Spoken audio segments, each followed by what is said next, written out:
ஆத்ம வணக்கம்.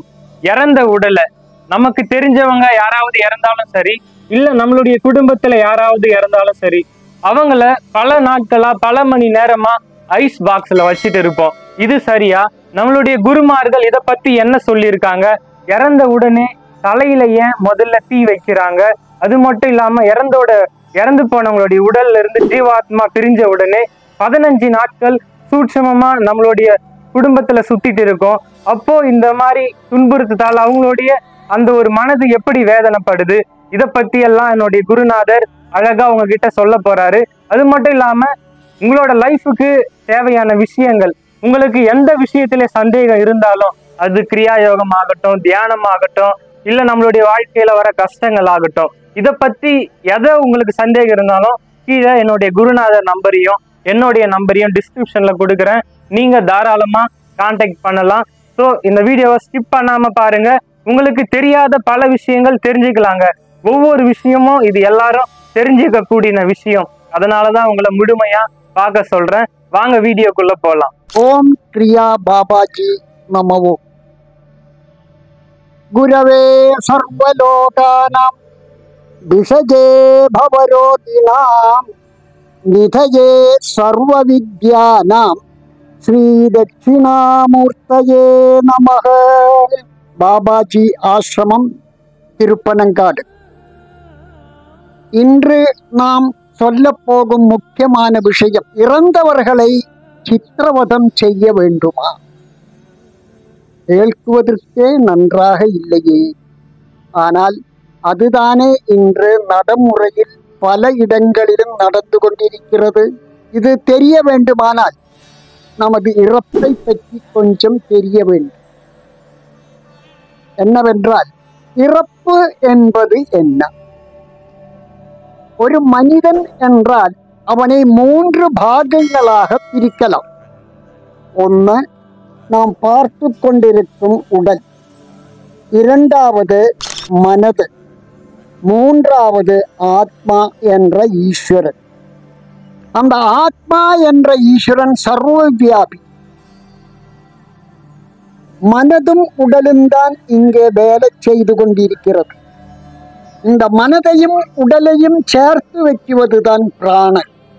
அந்த பிராணன் கட்டாகிவிட்டால், முறிந்து விட்டால், உடல் தனியாகவும் மனது தனியாகவும் பிரிகிறது. மனது வெளியில் போய் நிற்கிறது, உடல் ஸ்மசானத்துக்கு போகிறது. ஆனால் அதுக்கு முன் சில விஷயங்கள் இங்கே நடந்து கொண்டிருக்கிறது. ஒரு மனிதன் இறந்து விட்டால் பாரத சம்ஸ்காரப்படி, நமது குரு பரம்பரைகள் சொன்னபடி எவ்வளவு சீக்கிரத்தில் எரிக்க வேண்டுமோ எரிக்க வேண்டும். சீக்கிரத்தில் எரிக்க வேண்டும் என்றுதான் நமது குரு பரம்பரைகள் சொல்லி இருக்கிறது. ஆனால் இன்றைய நிலையில் அது இல்லை. ஏனால் குழந்தைகள் அமெரிக்காவில் இருக்கலாம், ஆஸ்திரேலியாவில் இருக்கலாம், ஜெர்மனியில் இருக்கலாம். அவங்கள் வந்து சேருவதற்கு 1-2 நாட்கள் எடுக்கிறது. இதற்காக அந்த இறந்து விட்டவர்களை ஒரு ஐஸ் பாக்ஸில் வைக்கிறார்கள். ஆனால் பலருக்கு தெரியாது, அந்த இறந்த உடலுக்கும் வெளியில் நிற்கும் மனதுக்கும் சில்வர் கார்டு என்ற ஒரு கனெக்ஷன் இருக்கிறது. இந்த உடலை நீங்கள் எது செய்தாலும் அந்த வெளியில் இருக்கும் மனதுக்கு அது தெரியும். அது அனுபவிக்க வேண்டிய நிலைமையும் அங்கே இருக்கும். அதாவது ஒருத்தர் உயிருடன் ஒரு ஐஸ் பாக்ஸில் வைத்தால் எப்படி கஷ்டப்படுவார்களோ அந்த மனநிலையில் இருப்பார். அனுபவிக்குவது பூரா மனம். உடல் அனுபவிச்சாலும் அனுபவஸ்தானம் மனம், மனசு. அந்த மனசு தான் வெளியில் இருந்து இந்த ஐஸ் பாக்ஸில் இருந்து கஷ்டப்பட்டு கொண்டிருக்கும். உடலினுடைய அனுபவம் அந்த மனசு அனுபவிச்சு கொண்டிருக்கிறது. அங்கே இருந்து கொண்டு நம்மளை சபிச்சு கொண்டிருக்கிறது. இப்பேற்பட்ட ஒரு நிலையில் என்னை வைத்து கஷ்டப்படுத்துகிறார்களே எனது குழந்தைகள், எப்படி இருக்கும் என்று நினைத்து பாருங்கள். சிந்திக்க கழிவுள்ள மனிதா, நீ கொஞ்சம் கூட நன்றாக சிந்திச்சுவார். நாம் செய்யுவது சரியா தப்பா? ஒரு விதத்தில் பார்த்தால் சரி. ஏனென்றால் புல்லகள் வராமல் எப்படி இருக்கிறது? இறந்து விட்டவர்களை வைத்து பார்த்தால் பெரிய தவறு. நாம் சாபத்துக்கு வழிவகுத்து கொடுக்கிறது. அந்த பிதிர்தோஷம் நமக்கு வந்து சேருகிறது. இதையெல்லாம் இன்னைக்கு சிந்திக்கக்கூடிய அறிவாளிகள் சிந்திப்பதில்லை. அது சிந்திக்க வேண்டும் என்ற ஒரு எண்ணத்துக்காகத்தான் நான் இதை சொல்லுகிறேன். அந்த மனது 15 நாள் இந்த இடத்திலே இருப்பார்கள். அந்த 15 நாள் தான் நம்ம சில கர்மங்களை செய்து அதனுடைய அந்த இறந்தவருக்கு வேண்ட கர்மங்கள் செய்கிறது. அதுக்கு பின் 16வது நாள் சேஷக்கிரியா என்ற கர்மங்கள் செய்து அவங்களே புண்ணியலோகமோ பாபலோகமோ லா ஆஃப் த நேச்சர் பிரகிருதி அவங்களை கொண்டு விடுவார்கள். அதுக்கு முன் நாம் இங்கே என்னென்ன செய்ய வேண்டும் என்பது இந்த பிதிரு கர்மத்தில் வந்துச்சு. விஷயம் நமக்கு பெரியோர்கள் நமது குரு பரம்பரைகள் கிளியராக சொல்லி இருக்கிறது. எந்த குறையில்லாமல் சொல்லி இருக்கிறது. அது எதுவுமே நாம் படிக்கவும் தயாரில்லை, கேட்கவும் தயாரில்லை, அதேபடி நடப்பதற்கும் தயாரில்லை. ஏன்னா நாம் எல்லாம் நிறைய படிச்சுட்டோம். பௌதீக விஷயங்கள் பலதும் படிச்சுட்டோம். ஏன்னா சயின்ஸில் முன்னேற்றம் வந்தாச்சு. சயின்ஸே இன்னைக்கு உலக நாசத்தை பார்த்து போய் கொண்டிருக்கிறது. அந்த சயின்ஸ் சொல்றது மட்டும்தான் நம்ம எடுப்போம். நம்ம குரு பரம்பரை சொன்னது நாம் எடுக்க தயாரில்லை. இதுதான் நாம் சாபத்துக்கு வழிவகுத்து கொடுக்கிறதும் நாம் இன்று கஷ்டப்பட்டு கொண்டு இருக்குவதின் முக்கிய காரணம். நமது குரு பரம்பரைகளை நாம் மறந்து விட்டோம். அவர்கள் சொன்ன விஷயத்தையும் நாம் மறந்து விட்டோம். இதுதான் நாம் இன்று அனுபவித்துக் கொண்டிருக்கும் கஷ்டங்கள். எங்கெல்லாம் எத்தனை கஷ்டங்கள் தினந்தோறும்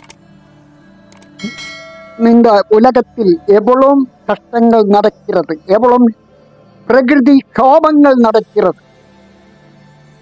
இதெல்லாம் எதினால் வருது? தினந்தோறும் நேச்சுரல் கலாமிட்டிகள் ஓரோ இடங்களிலும் நடந்து கொண்டிருக்கிறது. எதினால்? நமது குரு பரம்பரைகள் சொன்னது.